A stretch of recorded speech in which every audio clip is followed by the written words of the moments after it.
Hello everyone, আসসালামু আলাইকুম। কি অবস্থা সবার, কেমন আছেন? আশা করি ভালো আছেন। আলহামদুলিল্লাহ আমি আল্লাহর রহমতে অনেক অনেক ভালো আছি। তো আজকে বাসা খুঁজতে বের হলাম। অবশেষে ফাইনাল একটা বাসা দেখে পছন্দ হয়েছে, তাই হাজব্যান্ডকে নিয়ে যাচ্ছিলাম। এই শীতের মধ্যে বাসা দেখতে যে কতটা কষ্টের, যার ঘরে দুইটা বাচ্চা আছে সেই বুঝি কিন্তু কতটা স্যাক্রিফাইস, কতটা কষ্ট, কতটা ম্যানেজ সব কিছু মিলিয়ে কিন্তু অনেক কষ্ট করতে হয়। তার মধ্যে ভিডিও এডিট করা কিন্তু আরও বেশি কষ্ট। এটা যারা করে তারাই কিন্তু বুঝে, আর যারা রেডিমেড দেখতেছে তারা কিন্তু এগুলোর মর্ম কিছুই বুঝবে না। তো যাই হোক, এই তো বাসার থেকে বেশি একটা দূরে না, তারপর রিক্সা দিয়ে আসছি।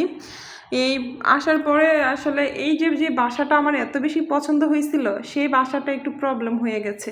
যাই হোক, শেষমেশ বাসাটা পেয়েছি, কি করার। এখন এই বাসাটা কি আমার 1 মাস অথবা 2 মাস থাকতে হবে, তারপরে দেখা যাক আরেকটা বাসা খুঁজে পাই কি না, তারপর আরেকটা বাসা দেখবো। দেখো বাসাটা কিন্তু দেখতে অনেক সুন্দর, মানে এত বেশি ভালো লাগছিল আমার, সেজন্যই আমার হাজব্যান্ডকে বললাম। সে বলে আচ্ছা ঠিক আছে, তোমার যেহেতু পছন্দ হয়েছে তাহলে তো কোনো কথাই নেই।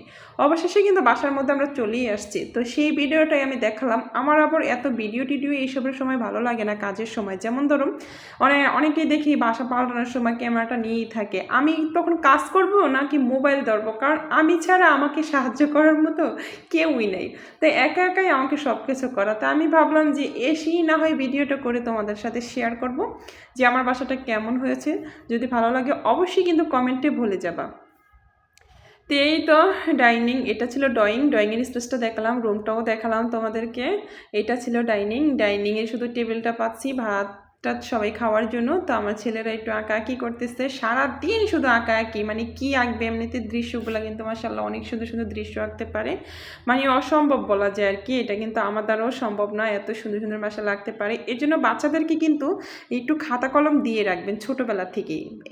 কি বাচ্চারা কলম ধরাটা শিখে যাবে নিজে নিজে, আঁকাআঁকি করতে করতে অনেক কিছু কিন্তু শিখে যায় ওরা। এটা ছিল আমার রান্নাঘর। তো রান্নাঘরটা আমি দেখিয়ে দিলাম, কারণ ওইখানে লাইটের সিস্টেমটা ছিল না, তাই অন্ধকার, ওইভাবে ভালোভাবে দেখানো যায়নি।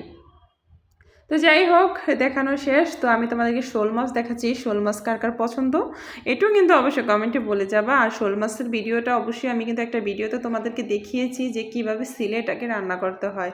গরুর গোস্ত বা মুরগির গোস্ত যেটাই বল না কেন সেটাকে হার মানিয়ে দিবে আমি যেভাবে রান্নাটা করেছি। তো আরেকটা ভিডিও আমি মেক করেছি, সেটাও আমি তোমাদের সাথে শেয়ার করব। এত বেশি ভালো লাগে যে, তো আসলে বাবার বাড়ি থাকতে তো কোনো কিছুই পারি নাই, এখন এই শ্বশুর বাড়ি এসে অনেক কিছুই শিখেছি মাশাআল্লাহ। যাই হোক আলহামদুলিল্লাহ সব কিছু মিলিয়ে।